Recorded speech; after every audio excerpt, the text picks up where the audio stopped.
Good evening all, welcome to IAC. ఈ వీడియోలో important current affairs discuss చేద్దాం. So first headlines చూద్దాం.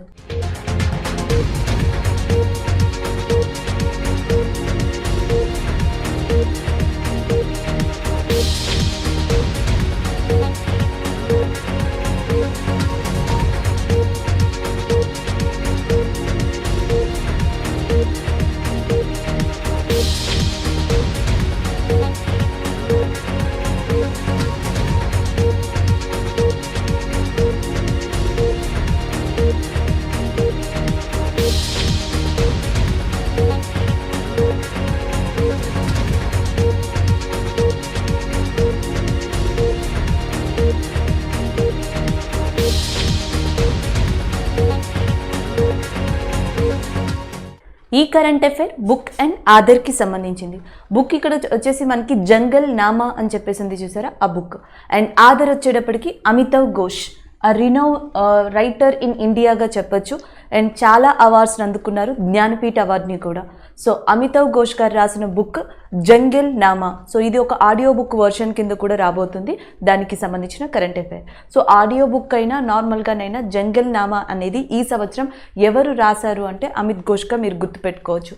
అలాగే నెక్స్ట్ వచ్చేటప్పటికి ఈ బుక్ బెంగాలీ నేపథ్యంలో ఉంటుందంట. అండ్ ఫారెస్ట్ గార్డెస్ అయిన బాన్ బీబీ అనే పర్టిక్యులర్ నేపథ్యం మీద ఈ బుక్ అనేది రాయబడింది. ఇది ఒక ఎక్స్ట్రా ఇన్ఫర్మేషన్గా మీరు గ్యాదర్ చేసుకోవచ్చు. నెక్స్ట్ వచ్చేటప్పటికి ఈయన ఈ సంవత్సరం ఇంకొన్ని బుక్స్ రాశారు. దాని పేరు ఘోష్ బుక్స్ ఆఫ్ ఎస్ఐస్ అనేది ఒకటి, ద నట్మెజెస్ కర్స్ ఒకటి, and uncanny, and next improbable events. So మనకి improbable events, uncanny and improbable events, next the nutmeg's curse and Ghosh books of ఎస్ఐస్. సో ఇవన్నీ రాసింది కూడా మనకి అమితావ్ ఘోష్ గారి 2021లోనే. సో 54వ జ్ఞానపీఠ అవార్డ్ అమితావ్ ఘోష్ గారికి రావడం జరిగింది. 54th జ్ఞానపీఠ అవార్డుగా గుర్తుపెట్టుకోవచ్చు. ఎప్పుడు వచ్చిందంటే 2018లో. ఏ లాంగ్వేజ్లో అంటే ఇంగ్లీష్లో. సో ఇంగ్లీష్ లాంగ్వేజ్ నేపథ్యం గాను 2018లో అమితావ్ ఘోష్ గారికి 54వ జ్ఞానపీఠ అవార్డు వచ్చింది. 2019లో 55వ జ్ఞానపీఠ అవార్డు మలయాళం రచయిత అయిన అక్కితం అచ్యుతం నంబోత్రి అనే పర్సన్కి రావడం జరిగింది. సో ఈ రెండు కూడా జ్ఞానపీఠ అవార్డులో మీరు గుర్తుంచుకోవాల్సినవి. సో ఇది ఓవరాల్గా దీనికి సంబంధించిన బ్రీఫ్ అండి. బుక్ వచ్చేటప్పటికి జంగల్ నామా అండ్ రాసింది అమితావ్ ఘోష్, 54వ జ్ఞానపీఠ అవార్డు గ్రహీత. సో నెక్స్ట్ డే వచ్చేటప్పటికి వరల్డ్ టూరిజం డే, ప్రపంచ పర్యాటక దినోత్సవం. సో అది కూడా మనకి సెప్టెంబర్ 27. సో దీనిని United Nation World Tourism Organization 1980లో రికగ్నైజ్ చేసింది. 1980లో United Nation World Tourism Organization so ప్రపంచ పర్యాటకం గురించి తెలపాలి అని, నేచురల్ అండ్ హెరిటేజ్ సైట్స్ని కాపాడాలి అని, అలాగే రూరల్ అర్బన్ ఏరియాస్లో ఈ టూరిజం పేరు మీదట యూత్ని ఎంప్లాయ్మెంట్లో ఎంగేజ్ చేయడం వల్ల ఎకనామిక్ యాక్టివిటీస్ కానీ ఆర్థిక అభివృద్ధి కానీ మెరుగుపడుతుంది అని ఈ డేని రికగ్నైజ్ చేయడం జరిగింది. సో అది దీని యొక్క ఇంపార్టెన్స్ అండి. September 27 is recognized as a world tourism day. And ఇంకొకటి థీమ్ వచ్చేటప్పటికి టూరిజం ఫర్ ఇంక్లూజివ్ గ్రోత్ అనేది దీని యొక్క మెయిన్ ఉద్దేశం. నేను ఆల్రెడీ చెప్పాను, ఒక ఎకనామిక్కే కాదు, ఎంప్లాయ్మెంట్ అనేది బాగుపడుతుంది, ఎకనామిక్ ఇంపాక్ట్ అనేది బాగుంటుంది, దానివల్ల జాగ్రఫికల్ డెవలప్మెంట్ అనేది కొనసాగుతుంది, కల్చరల్ అండ్ న్యాచురల్ సైట్స్ అంటే గ్రోత్ అనేది ఎకనామిక్ పరంగానే ఉండదు, అన్ని విధాలుగా కూడా ఉంటుంది. Tourism and for inclusive growth అనేది దీని యొక్క థీమ్గా ఉంది. సో ఇది థీమ్ అండ్ డే. దీన్ని సెలబ్రేట్ చేసేది, నిర్వహించేది United Nation World Tourism Organization. So దీని యొక్క హెడ్ క్వార్టర్స్ వచ్చేసి Madrid, which is located in స్పెయిన్లోని మాడ్రిడ్లో దీని యొక్క హెడ్ క్వార్టర్స్ అనేది ఉంది. ఈ సంవత్సరం ఇది చాలా డిఫరెంట్ రిపోర్ట్స్ కూడా ఇచ్చింది. కోవిడ్ కారణంగా ప్రపంచంలోని అన్ని కంట్రీస్ 90% దాదాపుగా పర్యాటక రంగంలో దెబ్బతిన్నాయి. They are completely impacted by that COVID-19 and the lockdown and in that type of tourism అని కూడా ఇది డిస్కస్ చేయడం జరిగింది. నెక్స్ట్ ఇండియాకు వచ్చేటప్పటికి ఎలాంటి అభివృద్ధులు చేస్తుంది. ఇండియా ఆల్రెడీ మనకి టూరిజం మినిస్టర్గా జి కిషన్ రెడ్డి గారు ఉన్నారు, కొత్తగా నియమించబడ్డారు. అలాగే ఇండియా కొన్ని పథకాలను ఎప్పటి నుంచో ఎగ్జిస్ట్ అయింది. ఒకటి స్వదేశీ దర్శన్ స్కీమ్ అనేది అమలు పరుస్తూ ఉంది. దేకో అప్నా దేశ్ అనే దాన్ని, ప్రసాద్ అనే స్కీమ్ని. సో ఇది వచ్చేసి మనకి pilgrimage rejuvenation and heritage development programme, heritage augmentation development programme అని చెప్పేసి ప్రసాద్ అనే ప్రోగ్రామ్ని, దేకో అప్నా దేశ్ అనే దాన్ని, స్వదేశీ దర్శన్ స్కీమ్ అనే దాన్ని, స్వచ్ఛ సర్వేక్షణ అని పెట్టేసి మనకి ఈ టూరిజంలో క్లీన్లీనెస్ అనేది క్రియేట్ చేయడం జరుగుతుంది. అలాగే దాంతోపాటు కొన్ని ట్రైన్స్ని వేసారనమాట, బుద్ధిజం ప్లేసెస్కి ఒకదానికి అని చెప్పేసి, ఈ రాజస్థాన్ ఢిల్లీ ప్లేసెస్ని చూడడానికి అని చెప్పి, అంటే ట్రైన్స్ పరంగా కానీ లేకపోతే ఎయిర్ ఫోర్స్ పరంగా అంటే ఫ్లైట్స్ పరంగా కానీ, అండ్ ఇలా ఒక్కొక్క దాని పరంగా ఎకనామికల్ పరంగా ఎన్విరాన్మెంట్ పరంగా ఒక్కొక్క స్కీమ్ని పెట్టుకుంటూ గవర్నమెంట్ ఆఫ్ ఇండియా పర్యాటక రంగాన్ని డెవలప్ చేసుకుంటూ వస్తుంది. సో ఇవి మీరు పర్యాటక రంగానికి సంబంధించి భారతదేశం తీసుకున్న స్కీమ్స్. అపాయింట్మెంట్కి సంబంధించింది, అలాగే ఒక ఇంటర్నేషనల్ ఆర్గనైజేషన్ కనెక్ట్ అయ్యి ఉంది. సో అంతర్జాతీయ సంస్థ పేరు IAEA. సో ఇక్కడ అర్థం ఏంటంటే international atomic energy agency. International atomic energy agency ఇది 1957లో ఎస్టాబ్లిష్ చేయబడింది to promote peaceful use of nuclear energy. జనరల్గా న్యూక్లియర్ ఎనర్జీని 2 విధాలుగా వాడచ్చు. ఒకటి ఎలక్ట్రిసిటీ లాంటి వాటిని జెన్యూన్గా మనకి సప్లై చేయడం కోసం, రెండోది న్యూక్లియర్ వెపన్స్ లేకపోతే అటామిక్ వెపన్స్ లాంటి వాటిని ప్రొడ్యూస్ చేయడానికి. అందుకనే న్యూక్లియర్ ఎనర్జీని పీస్ఫుల్గా ప్రమోట్ చేయడం కోసం మనకి ఈ ఇంటర్నేషనల్ అటామిక్ ఎనర్జీ ఏజెన్సీ అనేది వియన్నా కేంద్రంగా ఏర్పడింది. దీని యొక్క హెడ్ క్వార్టర్స్ వియన్నాలో ఉంది, and which is established in 1957. So అలాంటి ఈ సంస్థకి ఇటీవల మనకి ఎక్స్టర్నల్ ఆడిటర్గా ఆల్రెడీ ఇండియాలో కంట్రోలర్ అండ్ ఆడిటర్ జనరల్గా పనిచేస్తున్న మనకి గిరీష్ చంద్ర ముర్ము గారు అపాయింట్ అవ్వడం జరిగింది. సో ప్రస్తుతం కాగ్ ఆఫ్ ఇండియాగా ఉన్న Girish Chandra Murmu appointed as a external auditor to the international atomic energy agency. So దాంట్లో టోటల్ మెంబర్స్ వచ్చేసి 173 ఉన్నారు. యాజ్ పర్ నౌ 173 మంది మెంబర్స్ దీంట్లో ఉన్నారు. India is also one of the member. దానికి ప్రస్తుతం ప్రెసిడెంట్గా ఉన్నది Rafael Mariano Grossi. Rafael Mariano Grossi is a president of the international atomic energy agency. 1957లో ఏర్పడింది. హెడ్ క్వార్టర్స్ వియన్నాలో ఉంది. దాంట్లో total members 173 including India. And దానికి ఎక్స్టర్నల్ ఆడిటర్గా మనకి ప్రస్తుతం ఇండియాలో కాగ్గా ఉన్న గిరీష్ చంద్ర ముర్ము అపాయింట్ అవ్వడం జరిగింది. అది కూడా 6 సంవత్సరాల పదవీ కాలానికి గాను. ఆయన టెన్యూర్ 6 years ఉంటుంది అని చెప్తున్నారు. And next 2022 to 2027 particular time period చూసుకుంటే 2022 నుంచి 27 వరకు లేదా 6 సంవత్సరాల పదవీ కాలంకి గాను. So this is a current affair. So CAG C Murmu selected as the external auditor of International atomic energy agency.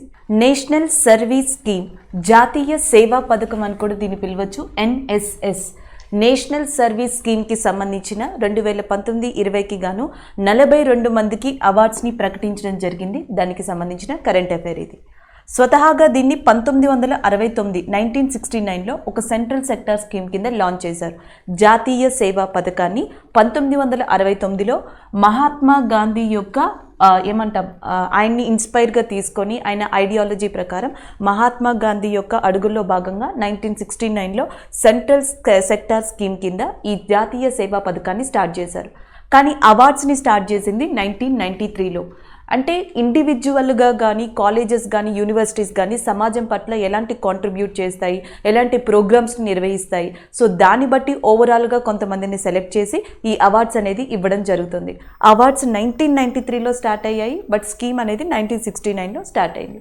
అలాంటి అవార్డ్స్ అనేవి 2019-20కి గాను భారతదేశ వ్యాప్తంగా 42 మందిని ఎంపిక చేసి రీసెంట్గా రాష్ట్రపతి భవన్లో ప్రెసిడెంట్ రామ్నాథ్ కోవింద్ ఇవ్వడం జరిగింది. దీంట్లో మినిస్ట్రీ ఆఫ్ స్పోర్ట్స్ క్రీడా శాఖ మంత్రి అయిన అనురాగ్ ఠాకూర్ గారు కూడా పార్టిసిపేట్ చేయడం జరిగింది. సో అది ఇక్కడ మనకి current affair. National service scheme awards టోటల్గా ఎన్ని వచ్చాయంటే 42. సో ఇండివిజువల్గా మనం చెప్పలేము, ఎందుకంటే 42 ఉన్నాయి కాబట్టి నెంబర్ని గుర్తుపెట్టుకోవచ్చు. ఎంతమందికి వచ్చాయంటే 42 మెంబర్స్కి.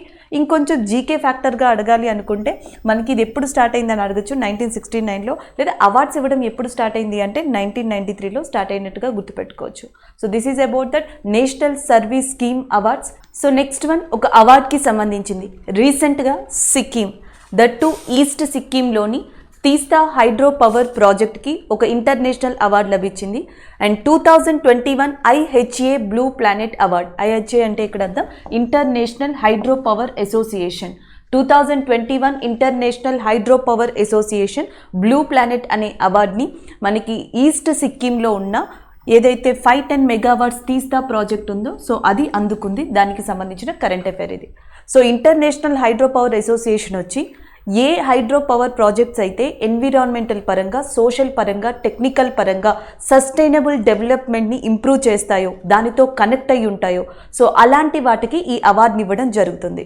Again I'm repeating, international hydro power association awards ఎవరికి ఇస్తుందంటే ప్రపంచవ్యాప్తంగా ఏవైతే టెక్నికల్ పరంగా కానీ, సోషల్ పరంగా కానీ, ఎన్విరాన్మెంటల్ పరంగా కానీ, లేదా ఇంజనీరింగ్ మెథడ్స్లో కానీ సస్టైనబుల్ డెవలప్మెంట్తో కనెక్టివిటీ కలిగి ఉంటాయో, డెవలప్మెంట్ని కలిగి ఉంటాయో, ఇంప్రూవ్ చేస్తాయో అలాంటి వాటిని తీసుకుని దాంట్లో ది బెస్ట్కి ఈ అవార్డు ఇవ్వడం జరుగుతుంది.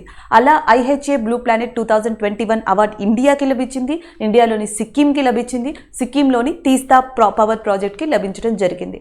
లాస్ట్ టైం ఈ అవార్డును వచ్చేటప్పటికి మనకి Reventazon hydro power plant which is located in Costa Rica, last time కోస్టరైకాకి ఇచ్చారు, ఈ సంవత్సరం ఇండియాకి ఇవ్వడం జరిగింది. సో ఇది. అండ్ ఇంకొకటి ఏంటంటే తీస్తా అనేది సిక్కింలో వన్ ఆఫ్ ద ఇంపార్టెంట్ రివర్గా చెప్తారు.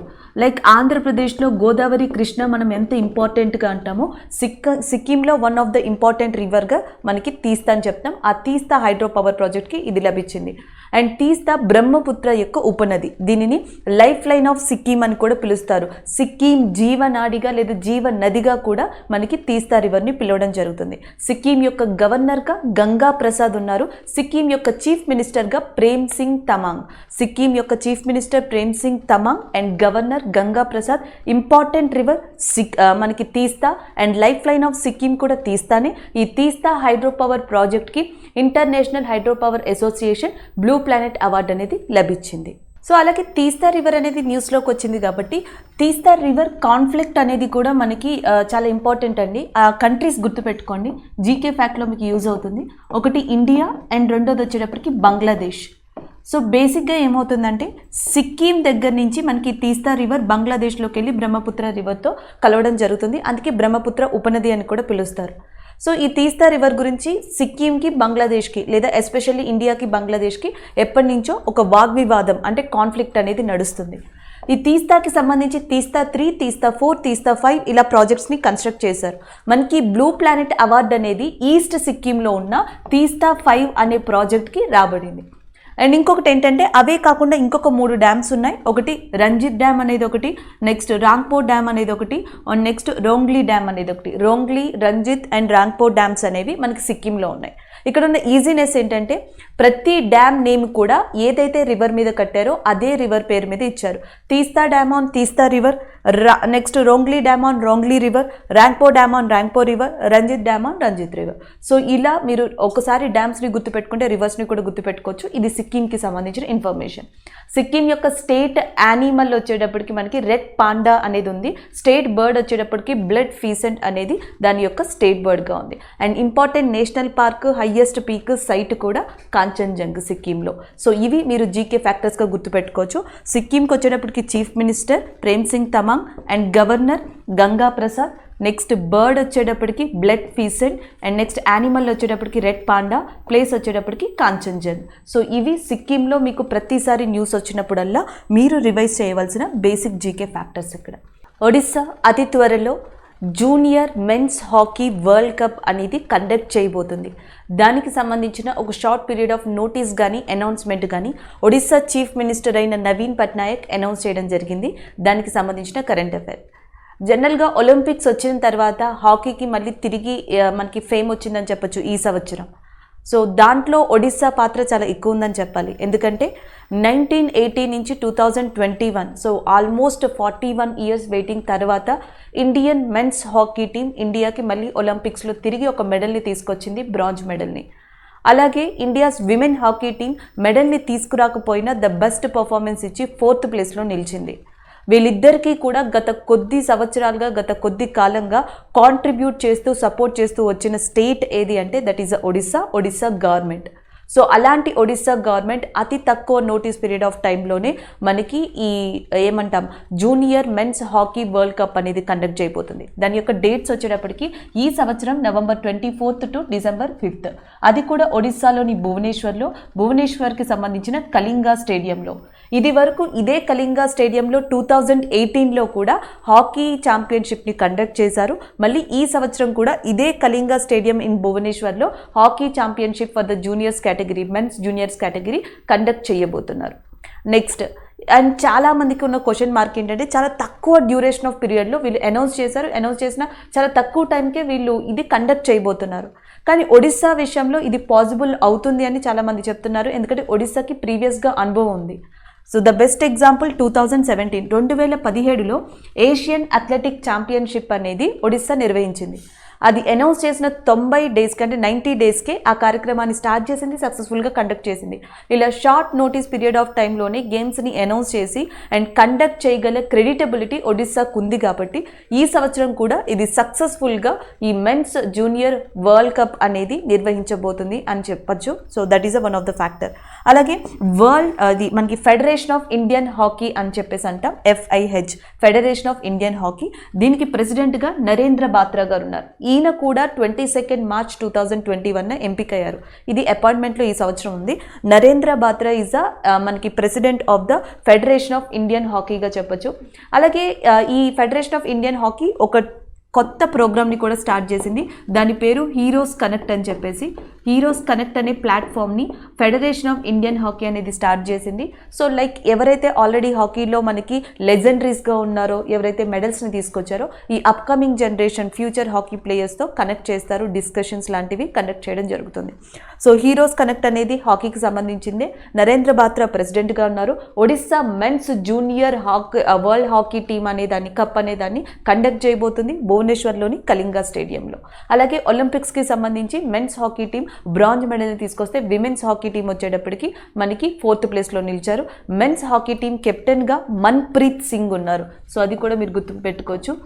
మెన్స్ హాకీ టీం కెప్టెన్గా మన్ప్రీత్ సింగ్ అండ్ రాణి రాంపాల్ వచ్చేటప్పటికి మనకి విమెన్స్ హాకీ టీంకి కెప్టెన్గా ఉన్నారు. Next current affair electric vehicle charging station గురించి. ఆల్రెడీ మీకు తెలుసు, ఎలక్ట్రిక్ వెహికల్ ఛార్జింగ్ స్టేషన్స్ని ఇండియాలో చాలా ప్రాంతాల్లో ప్రారంభించారు, హైవేస్ దగ్గర కానీ కొన్ని ప్రాంతాల్లో కానీ. సో రీసెంట్గా అయితే మహారాష్ట్రలో ప్రారంభించారు అతిపెద్ద ఎలక్ట్రిక్ వెహికల్ ఛార్జింగ్ స్టేషన్ని. అయితే ఇవేం కాకుండా ప్రపంచంలోనే వరల్డ్లోనే హయ్యెస్ట్ ప్లేస్లో ఎలక్ట్రిక్ వెహికల్ ఛార్జింగ్ స్టేషన్ ఒకదాన్ని ఇనాగ్రేట్ చేశారు. ఆ ప్లేస్ కాస్త ఇండియాకి సంబంధించింది. ఇండియాలోని హిమాచల్ ప్రదేశ్లోని స్పితి లోయ అనే ప్రాంతానికి సంబంధించింది. సో ఇక్కడ మీరు చూడొచ్చు, world's highest electric vehicle charging station inaugurated at Kaza in Himachal Pradesh. So ఇక్కడ మీరు 3 విషయాలు గుర్తుపెట్టుకోవాలి. ప్రపంచంలోనే అత్యంత ఎత్తైన ప్రదేశంలో ఎలక్ట్రిక్ వెహికల్ ఛార్జింగ్ స్టేషన్ అనేది మనకి ఎక్కడ ఇనాగ్రేట్ చేయబడింది అంటే ఇండియాలో ఎస్పెషల్లీ హిమాచల్ ప్రదేశ్లో స్పితి వ్యాలీ అని చెప్పేసి ఉంది. ఆ లోయ దాదాపుగా మనకి సముద్ర మట్టానికి 3800 మీటర్ల హైట్ ఉంది. ఫ్రమ్ ద సీ లెవెల్ నుంచి 3800 మీటర్స్ హైట్ ఉంది. సో ఎగ్జాక్ట్గా స్పితి వ్యాలీ లోయలో డిఫరెంట్ ప్లేసెస్ ఉంటాయి కదా. వన్ ఆఫ్ ద ప్లేస్ వచ్చేటప్పటికి కజా.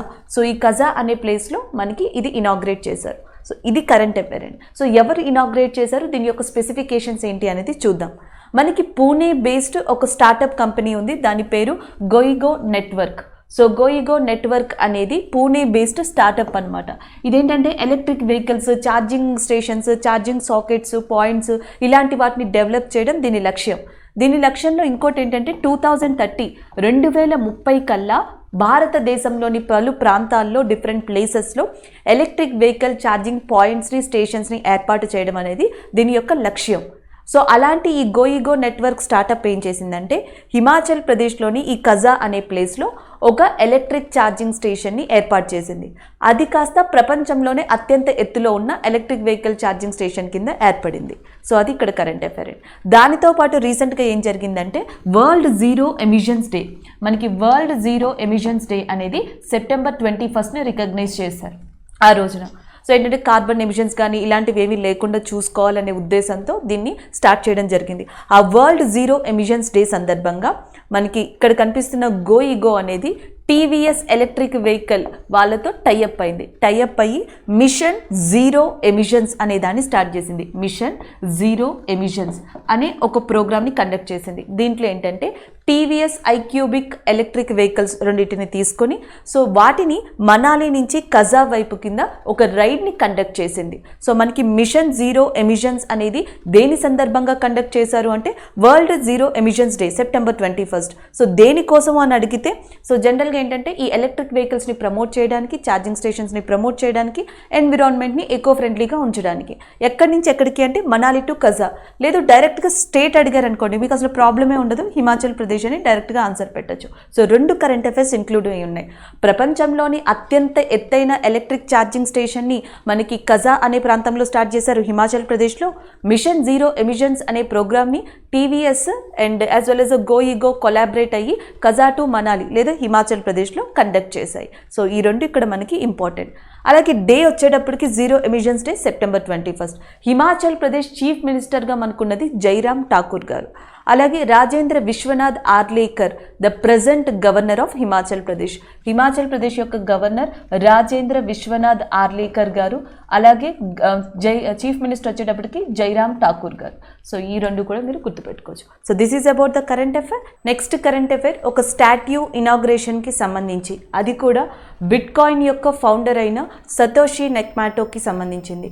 సో బిట్కాయిన్ అనే ఒక డిజిటల్ కరెన్సీ లేదా వర్చువల్ కరెన్సీని the first term of block chain టెక్నాలజీని కూడా స్టార్ట్ చేసిన ఘనత లేదా క్రెడిట్ అనేది సతోషి నెక్మాటోకి చెందుతుంది. ఆయన స్వతహాగా జపాన్కి సంబంధించిన వ్యక్తి.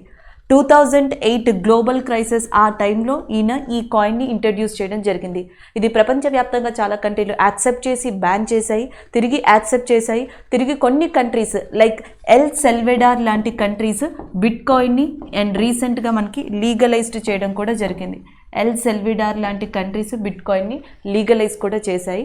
సో అలాంటి బిట్కాయిన్ ఫౌండర్ అయిన సతోషి నెక్మాటో యొక్క స్టాట్యూ, అది కూడా బ్రాంజ్ స్టాట్యూ అనేది హంగేరీ యొక్క క్యాపిటల్ అయిన బుదాపెస్ట్లో ఇటీవల ఇనాగ్రేట్ చేయడం జరిగింది. దానికి సంబంధించిన కరెంట్ అఫైర్. అంటే సతోషి నెక్మాటో దేనికి సంబంధించిన వ్యక్తి అంటే 2008లో బిట్కాయిన్ అనే దాన్ని ప్రతిపాదించారు. ఆయన స్టాట్యూ, బ్రాంజ్ స్టాట్యూ ఎక్కడ ఆవిష్కరించబడింది అంటే హంగేరీ, ఎస్పెషల్లీ ప్లేస్ ఏదంటే బుదాపెస్ట్. అండ్ ద నెక్స్ట్ వన్, ఆయన ఆ కాయిన్ ఎప్పుడు ఇంట్రడ్యూస్ చేశారంటే 2008లో. అలాగే ఈ కాయిన్ని ఇటీవల ఏ కంట్రీ యాక్సెప్ట్ చేసింది లీగలైజ్డ్గా అంటే ఎల్ సెల్విడార్. సో దీని యొక్క క్యాపిటల్ వచ్చేటప్పటికి శాన్ సెల్విడార్.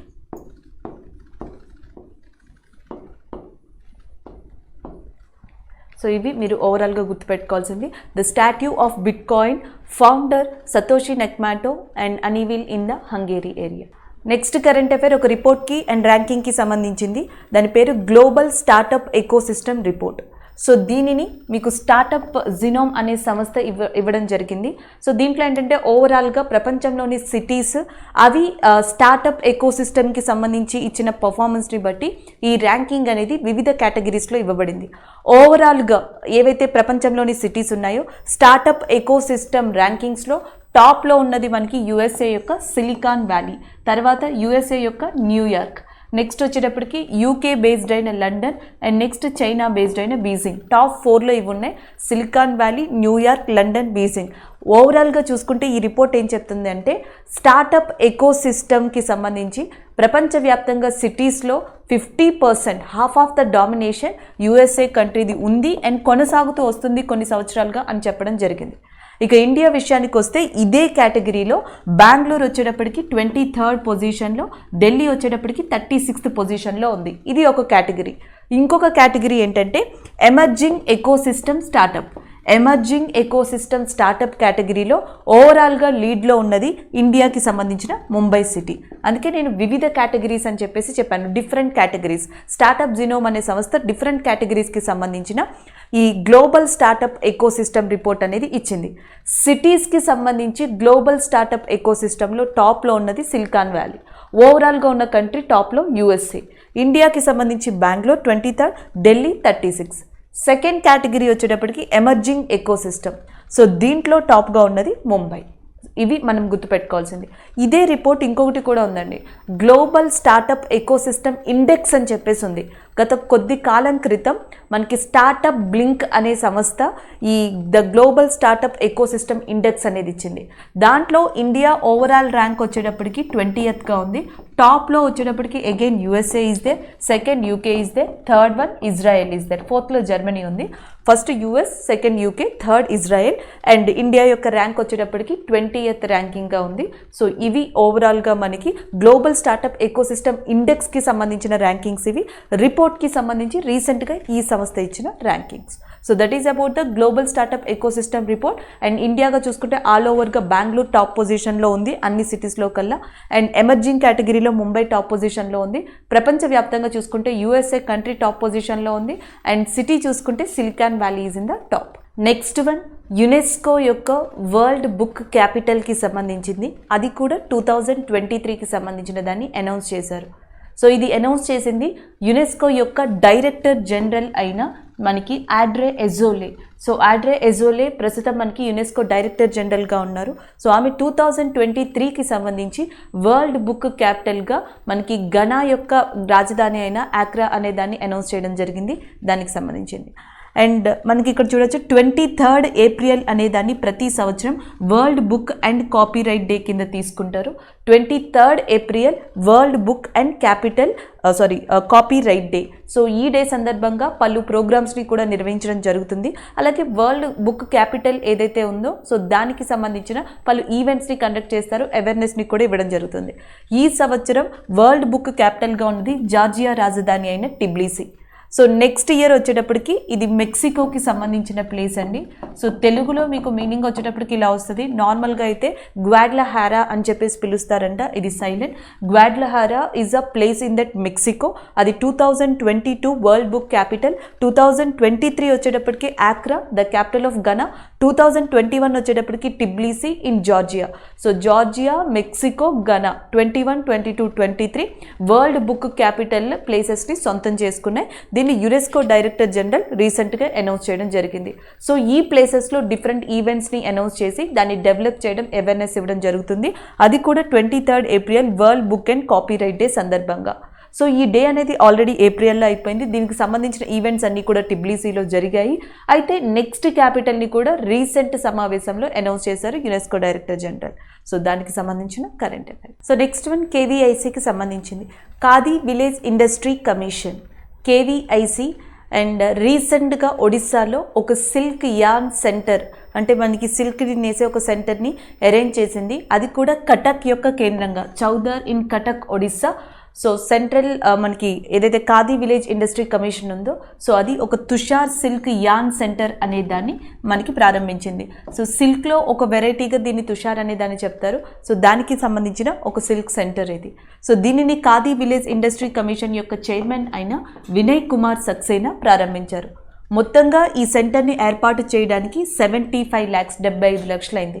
75 లక్షలతో కూడిన తుషార్ సిల్క్ యార్న్ సెంటర్ అనే దాన్ని మనకి కటక్ కేంద్రంగా ఒడిస్సాలో ఇటీవల khadi village industry commission chairman అయిన వినయ్ కుమార్ సక్సేనా గారు ప్రారంభించారు.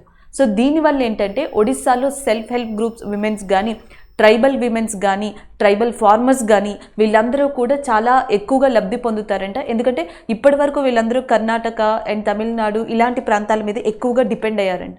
సో దీనివల్ల ఈ సిల్క్ కాస్ట్ అనేది ఎక్కువగా విపరీతంగా పెరిగిపోయింది. సో ఇలాంటి వాటిని తగ్గించడానికి ఒడిస్సాలో ఉన్న ఈ ట్రైబల్ పీపుల్ కానీ, ప్రజలు కానీ బెనిఫిట్ పొందడం కోసం సో దీన్ని స్టార్ట్ చేశారు. దీనివల్ల ఏంటంటే సంవత్సరానికి 200 kgల సిల్క్ అనేది ప్రొడ్యూస్ అవుతుంది. 94 lakhs అనేది మనకి ఇన్కమ్గా రాబడుతుంది. సో 94 లక్షల విలువ చేసే 200 kgల యార్న్ సిల్క్ అనే దాన్ని మనం ప్రొడ్యూస్ చేయొచ్చు ఈ సెంటర్ ద్వారా అని చెప్పడం జరిగింది. అది దీనికి సంబంధించిన current affair. And Khadi village industry commission sets up Odisha first silk yarn centre in Cuttack area. So 2021 LinkedIn top startups list అనేది ఇవ్వడం జరిగింది. ఇక్కడ మీరు చూడొచ్చు 2021 LinkedIn top startups India list అనేది. సో దీంట్లో ఏంటంటే ఇండియాలో స్టార్ట్ అయిన స్టార్టప్స్కి సంబంధించి ఓవరాల్గా ఒక 4 pillars లైక్ ఎంప్లాయ్మెంట్ గ్రోత్కి సంబంధించి కానీ, నెక్స్ట్ ఎంప్లాయీస్ ఎంగేజ్ అయిన దాన్ని బట్టి కానీ, జాబ్ సీకర్స్ ఇంట్రెస్ట్ బట్టి కానీ, మేనేజ్మెంట్ విషయానికి బట్టి కానీ, ఇట్లా 4 ఇంపార్టెంట్ విషయాల ద్వారా మనకి డేటాని తీసుకొని ఆ డేటా ద్వారా ర్యాంకింగ్ ఇవ్వడం జరుగుతుంది. అలా 2021 లింక్డ్ఇన్ స్టార్టప్స్ ఇండియా లిస్ట్కి సంబంధించి టాప్లో నిలిచింది అన్అకాడమీ. సో అన్అకాడమీ ఫస్ట్లో ఉంది, సెకండ్ ఉడాన్ అనే సంస్థ ఉంది, ఈ కామర్స్ ప్లాట్ఫామ్ ఇది, థర్డ్లో క్రెడ్ అనే సంస్థ ఉంది, ఫోర్త్లో అప్గ్రేడ్ ఉంది, అండ్ ఫిఫ్త్లో రాజోర్ పే, అండ్ సిక్స్త్లో మెషో ఉంది, సెవెంత్లో వచ్చేటప్పటికి స్కై రూట్ అనే సంస్థ ఉంది, ఒక aerospace company, private aerospace company. So అది 7th ప్లేస్లో ఉంది. ఇలా మనకి టాప్ ప్లేసెస్లో ఈ కంపెనీస్ నిలిచాయి. ఓవరాల్గా ఈసారి LinkedIn top startups India list చూసుకుంటే 60% ఆఫ్ స్టార్టప్స్ అన్నీ కూడా బెంగళూరు కేంద్రంగా స్టార్ట్ అయినవే లేదా బెంగళూరు కేంద్రంగా వర్క్ చేసేవే. ఇవి 2 పాయింట్స్ అండి. ఒకటి 2021 LinkedIn top startups India list వచ్చేటప్పటికి ఈ ఎంప్లాయ్మెంట్ గ్రోత్, జనరేషన్, మేనేజ్మెంట్ ఇలాంటి వాటి మీద ఆధారపడి ఇచ్చింది. దీంట్లో టాప్గా నిలిచింది అన్అకాడమీ అనమాట. అండ్ ఇంకొకటి వచ్చేటప్పటికి మోస్ట్ ఆఫ్ ద టాప్ లిస్ట్లో ఉన్న కంపెనీస్ అన్నీ కూడా బెంగళూరు కేంద్రంగా స్టార్ట్ అయ్యాయి లేదా బెంగళూరు కేంద్రంగా వర్క్ చేసేవి. So that is about this LinkedIn index. ఈరోజు మనం డిస్కస్ చేసిన కరెంట్ అఫైర్స్ రివ్యూ చూద్దాం. సో ఫస్ట్ వన్ జంగల్ నామా అని చెప్పేసి మీకు కనిపిస్తుంది, దాన్ని అమితావ్ ఘోష్ రాశారని చెప్పాను. దానితో పాటు ఆయనకి జ్ఞానపీఠ అవార్డు అనేది 2018లో వచ్చింది, అండ్ 2021లో ఇంకొన్ని బుక్స్ రాశారు ఆయన. ఆ బుక్స్ గురించి కూడా డిస్కస్ చేసుకున్నాం. బట్ ఈ రోజు కరెంట్ అఫైర్ మాత్రం అమితావ్ ఘోష్ రాసిన బుక్ ఆడియో పరంగా రిలీజ్ అవుతుంది, దాని పేరు జంగల్ నామా. సో ఈ current affair. Next one world tourism day. So world tourism day అనేది సెప్టెంబర్ 27న మాడ్రిడ్ స్పెయిన్ కేంద్రంగా పనిచేస్తున్న United Nation World Tourism Organization దీనిని ప్రతి సంవత్సరం కండక్ట్ చేసుకుంటూ వస్తుంది. సో ఇండియాకి సంబంధించిన కొన్ని స్కీమ్స్ కూడా మనకి ప్రొవైడ్ చేయడం జరిగింది, దాన్ని కూడా డిస్కస్ చేసాం. అది ఈ కరెంట్ అఫైర్. నెక్స్ట్ వచ్చేటప్పటికి బ్లూ ప్లానెట్ అవార్డు అనేది ఇంటర్నేషనల్ హైడ్రో పవర్ అసోసియేషన్ ఇచ్చింది. అది కూడా భారతదేశానికి సిక్కింలో ఉన్న తీస్తా పవర్ ప్రాజెక్ట్కి. సో సిక్కింలో ఆల్మోస్ట్ మనకి 4 to 5 ప్రాజెక్ట్స్ ఉన్నాయి. దాంట్లో తీస్తా రివర్ మీద కట్టిన తీస్తా హైడ్రో పవర్ ప్రాజెక్ట్, 5th తీస్తా హైడ్రో పవర్ ప్రాజెక్ట్కి ఈ అవార్డు అనేది లభించింది. And the next one national service scheme అనేది మనకి గాంధీజీ యొక్క ఇన్స్పిరేషన్గా మనం స్టార్ట్ చేసాం దీన్ని 1969 ఆ ప్రాంతంలో. తర్వాత అవార్డ్స్ అనేవి కూడా ప్రారంభించడం జరిగింది 1993 నుంచి. ఈ సంవత్సరం 2019-20కి గాను రాష్ట్రపతి భవన్లో రామ్నాథ్ కోవింద్ ఆధ్వర్యంలో 42 మంది ఓవరాల్గా అవార్డ్స్కి ఇండియాలో ఉన్న వాళ్ళకి ఈ ఎన్ఎస్ఎస్ అవార్డ్స్ని ఇవ్వడం జరిగింది. ఈ అవార్డ్స్లో క్రీడా శాఖ మంత్రి అయిన అనురాగ్ ఠాకూర్ గారు కూడా పార్టిసిపేట్ చేయడం జరిగింది. And the next one Odisha. Odisha గత కొద్ది కాలంగా వార్తల్లో ఎక్కువగా నిలుస్తుంది హాకీ కాంబినేషన్తో. ఎందుకంటే హాకీ మెన్స్ అండ్ విమెన్స్ టీమ్కి స్పాన్సర్గా ఉంటూ దానికి సపోర్ట్ చేస్తూ వచ్చింది Odisha, directly or indirectly.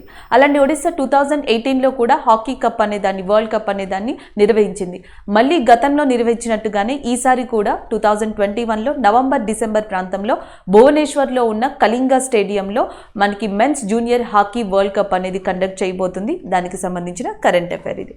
And the next one ప్రపంచంలోనే అత్యంత ఎత్తులో అంటే 3800 మీటర్ల హైట్లో హిమాచల్ ప్రదేశ్లోని స్పితి లోయలో ఉన్న కజా అనే ప్లేస్లో మనకి పూణే బేస్డ్ స్టార్టప్ అయిన ఒక స్టార్టప్ కంపెనీ ఎలక్ట్రిక్ వెహికల్ ఛార్జింగ్ స్టేషన్ని స్టార్ట్ చేసింది. దానికి సంబంధించిన కరెంట్ అఫైర్ ఇది. And the next one already భారతదేశానికి controller and auditor general of ఇండియాగా ఉన్నారు గిరీష్ చంద్ర ముర్ము. సో ఈయననే ఇటీవల ఎక్స్టర్నల్ ఆడిటర్గా నియమించారు ఇంటర్నేషనల్ అటామిక్ ఎనర్జీ అసోసియేషన్కి. సో ఇది వచ్చేటప్పటికి మనకి వియన్నా కేంద్రంగా ఉంది. 173 మంది దీంట్లో మెంబర్స్గా ఉన్నారు, including India. Next one global startup ecosystem report 2021 అనేది ఇచ్చింది. దీంట్లో మనకి టాప్గా నిలిచింది San Francisco which is located in USA, silicon valley, silicon valley which is based on USA. Second one New York and which is also based on USA. Third one London which is based on UK and fourth one Beijing which is based on China. అంటే silicon valley, New York ఏమో యూఎస్ఏకి సంబంధించినవి, London యూకేకి సంబంధించింది, Beijing చైనాకి సంబంధించింది. ఇవి top 4గా నిలిచాయి. బెంగళూరు వచ్చేటప్పటికి 23rd పొజిషన్లో అండ్ ఢిల్లీ వచ్చేటప్పటికి 36th పొజిషన్లో ఉన్నాయి.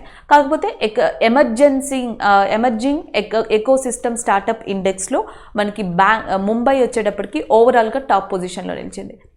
Next one LinkedIn top startups India లిస్ట్లో అన్అకాడమీ ఓవరాల్గా టాప్ ప్లేస్లో నిలిచింది. అలాగే 60% ఆఫ్ ఈ స్టార్టప్ లిస్ట్లో ఉన్నవన్నీ కూడా బెంగళూరు కేంద్రంగా వర్క్ చేయబడుతున్నాయి. సో బిట్కాయిన్ ఫౌండర్ అయిన సతోషి యొక్క స్టాట్యూని, బ్రాంజ్ స్టాట్యూని హంగేరీ యొక్క రాజధాని అయిన బుదాపెస్ట్లో స్టార్ట్ చేశారు. నెక్స్ట్ వచ్చేటప్పటికి ఘనా యొక్క రాజధాని ఆగ్రా, దాన్ని 2023 యునెస్కో వరల్డ్ బుక్ క్యాపిటల్గా ఇటీవల యునెస్కో డైరెక్టర్ జనరల్ అనౌన్స్ చేయడం జరిగింది. Azoulay is UNESCO director general, ఆమె అనౌన్స్ చేశారు. Next one, Khadi village industry commission ఒడిస్సాలో ఫస్ట్ సిల్క్ యాన్ సెంటర్ అనే దాన్ని ప్రారంభించింది. అండ్ కేవీఐసీ యొక్క చైర్మన్ అయిన వినయ్ కుమార్ సక్సేనా దాన్ని ప్రారంభించారు. సో 75 లక్షలతో కూడిన ఈ సెంటర్ ఒడిస్సాలో సంవత్సరానికి 200 కేజీల an silk, Tushar an silk అనే దాన్ని ప్రొడ్యూస్ చేస్తుందని, దానివల్ల 94 లక్షలు వర్తబుల్ అని దాని వాల్యూ అని మనకి అనౌన్స్ చేయడం కూడా జరిగింది. సో అవి ఈరోజు మనం ఓవరాల్గా డిస్కస్ చేసుకున్న కరెంట్ అఫైర్స్గా చెప్పొచ్చు. Thank you.